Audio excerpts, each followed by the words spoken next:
হ্যাঁ, fine fine fine fine হয়েছে। এখন প্রচন্ড খিদা পেটের ভিতরে, কথা বেশি বলা যাবে না। লাউ আর চিংড়ি মাছের তরকারি দিয়ে দামার দাম কামু।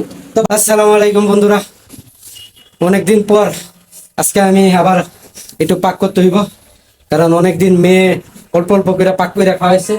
তো আজকে আমি পাক করবো হইলো লাউ আর চিংড়ি মাছ, এই একটা তরকারি পাক করব। তো দেখুন আপনারা তরকারিটা আমি পাক করি, আসেন চলেন, লেটস গো। তো বন্ধুরা দেখতে পাচ্ছ, চিংড়িটা আগে মশলার মধ্যে মাখাই নেই, তারপর লাউটা দিব। মাছটা আগে কষানি হইলো।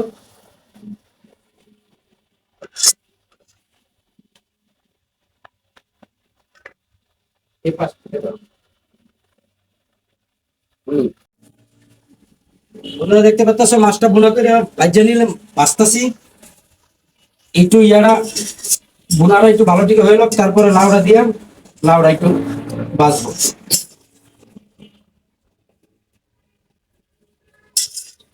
আজকে একটু দেরি হয়ে গেছে গা, শুক্রবার তো আজকে একটু দেরি হয়ে গেছে গা, নাইলে পাক করার নিয়ত ছিল নামাজের পর করি, নামাজের পর পরই পাক করার নিয়ত ছিল। চিংড়ি মাছগুলারে ভালোভাবে তিনটা চিংড়ি মাছ নামাইছি আর কি, তিনটারে ছয়টা টুকরা করছি আর কি, যেহেতু লাউ দিয়া পাক করবো। তো এখন লাউটা দিয়ে দিব।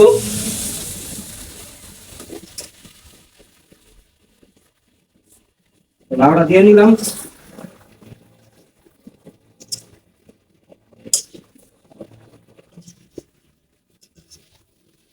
লাউটা একটু ভাজবো, আমার বাচ্চা মানে অনেক বড় বড় টুকরা করে লাগছে আর কি লাউয়ের।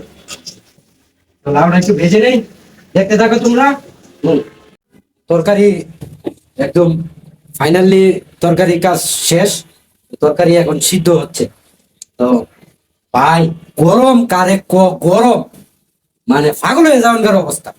সকালবেলা যায় এই মাথা মেঝে নবদ্র তেল দিই, দিয়ে সেটা একটু ঠান্ডা দেয়, কারণ মাথা তো অল টাইম গরম থাকে, সবকিছু দিয়ে আসে, বুঝলেন না?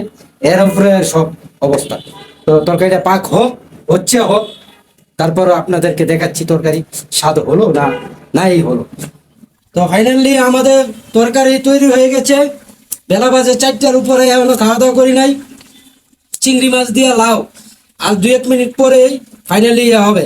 আর একটু ঝুলটা দেখে লই খায়া কি অবস্থা, তো দেখি একটু ঝুল খায়া তরকারি কেমন স্বাদ হয়েছে। তো ঝুলটা খায়া দেখে লই।